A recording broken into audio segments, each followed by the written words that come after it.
is, in my view, probably the most critical issue facing our country today. Sounds like an exaggeration, but I don't think so.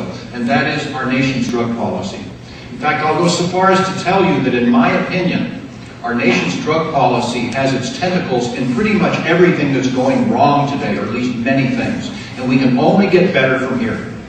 Now, you heard my background. I'm former military JAG type in the Navy, criminal defense attorney, federal prosecutor. In fact, for a while, for a brief moment, in 1978, I held the record for the largest drug prosecution in the Central District of California, certainly including Claremont, and that was 75 kilos of heroin, 160 pounds. That was and is a great deal of heroin.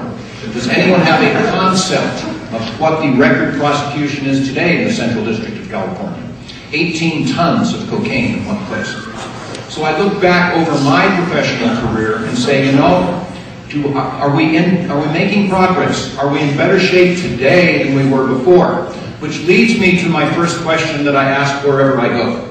And that is, regardless of what I think, what do you think? How many of you believe that we in the United States of America are in better shape today than we were 5 years ago with regard to the critical issue of drug use and abuse and all the crime and misery that goes with it?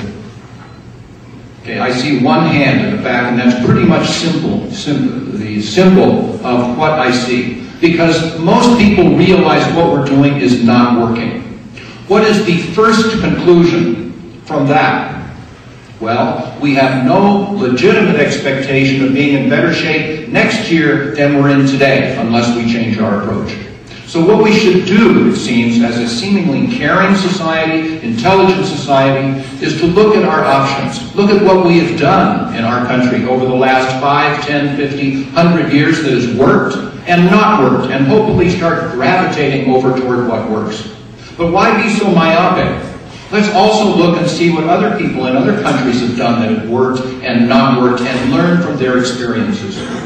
Now, you're going to have an interesting evening tonight, because Dr. Sabet is the status quo. He is the person, or one of those people, in the Office of National Drug Control Policy that basically believes, steady as she goes, let's do the same thing, let's not do anything different because what we're doing is working. And if he didn't believe that, he would have been changing things during those administrations when he was with those drug czars. During that administration, he believes, I'm sure, that we have to incarcerate our way out of these problems. And he's been successful in some ways, because the United States of America leads the world in the incarceration of its people, per capita as well as sheer numbers. And here, I am sorry to say, I do not believe that we're number one. Makes me proud. Does it make you proud? Let me ask you a different question. If I were to give you, each one of you, $50 in cash right now, and you were either home or here in school, how many of you could come back by noon tomorrow with $50 worth of marijuana if you wanted to? And at least 2/3 of you are raising your hand, and the other third, you basically just haven't thought about it. But if you wanted to, I'm concerned about that. It is my view, unalterably, that it is easier for our young people under the age of 21 to get marijuana or any other drug, if you want to, than it is a six-pack of beer. It's easier to get illegal drugs than it is alcohol. Now, can you get alcohol? Yes, I know. In fact, I saw several thrown away cans of Coors Light while I was walking around the campus earlier. I know you can get it. Believe me, I was actually under 21 for a while too. But it's easier to get the illegal drugs. Why? Why? Because the alcohol is regulated and controlled by the government. And the illegal drugs are controlled by illegal drug dealers, and they don't ask for ID. So listen, in my opinion, we can only get better from here. And it brings us to one of the cardinal rules of things that we're going to be talking about this evening.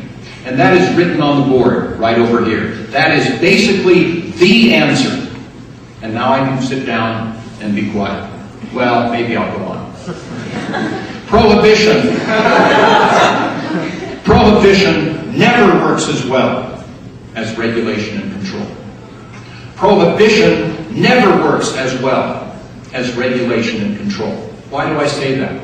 Because as soon as you prohibit a substance, you give up all of your ability to control it whatsoever with regard to age restrictions, quality, quantity, place of sale, licensing. All of those are abandoned to the big-time drug dealers or the little-time drug dealers. And then, I can tell you directly, most people, doesn't matter the group I speak with, it could be a religious group, a political group, I've gotten basically a standing ovation from giving the same talk, both to the ACLU on the one hand and the Young Republicans of Orange County on the other. It crosses all political boundaries. We all realize what we're doing isn't working, but the reason why we continue, basically, is you. Your parents' friends want to keep these dangerous, sometimes addicting drugs from you.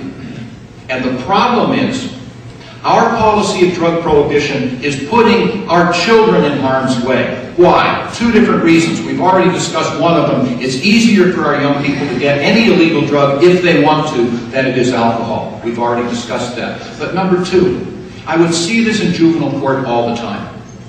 And that is, you can have adult drug dealers recruiting children for chump change. $50 in cash will buy all the 15 and 16-year-old kids they want to help them sell drugs. They use them as lookouts, they use them as gophers, they use them as couriers, whatever. And then, as night follows day, and you've probably seen this, the adults, as soon as the reliability of the young people is established, trust them to go out and sell small amounts of drugs in the communities. And then who do they sell to? People like me? No. They sell to their 14, 15, 16-year-old peers, thus recruiting more children into a lifestyle of drug usage and drug selling. I see it in juvenile court. It is not caused by drugs. It's caused by drug money. There are two problems we're facing in our society today. Two general, huge, and substantial problems. One is drug problems, and they are severe. They are certainly something that is difficult. Most of them, however, are medical problems. But the second problem, far worse than the first, and that is drug money. You look at Mexico today. You look at Colombia today. They do not particularly have drug problems. They don't.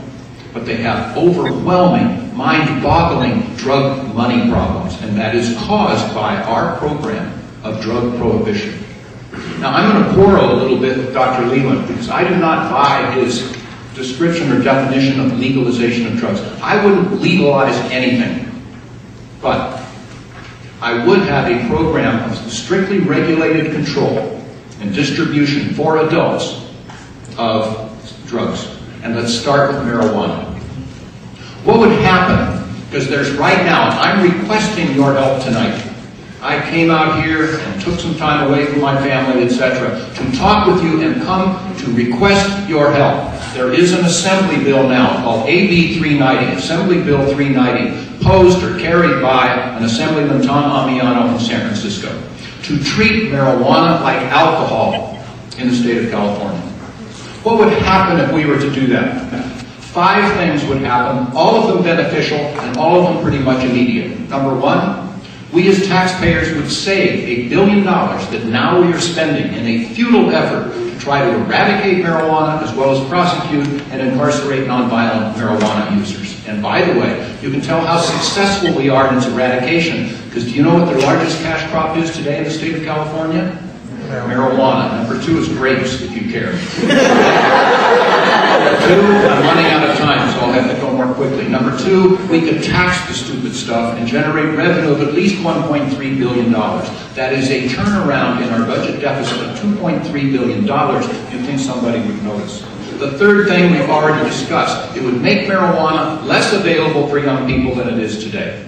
Number 4, it would simply resolve this whole medical marijuana problem where the federal government is acting truly like a bunch of bullies and are arresting very sick people and going through all of this in contravention to the stated will of the people of the state of California and 13 other states. And the 5th thing is we could absolutely revitalize the hemp industry, which goes back thousands of years. It's a viable industrial crop, etc. So we are here to discuss this issue. Let's discuss it, let's think about it, and understand that just because we do have this discussion does not mean we condone drug abuse. Just because we realize we have options does not mean we condone drug abuse. And in fact, just because we might even adopt some of these options does not mean we condone drug abuse. But what we're doing today killed 7,000 Mexicans last year, and lots of people in the United States as well. This violence is coming up to our country. And so I adopt what Gabe was saying, a program understanding that these drugs, the presence of their communities, will bring harm to our communities. Let's adopt a program that reduces that harm. Let's call it harm reduction. It works. We'll discuss it more as we go. Thank you.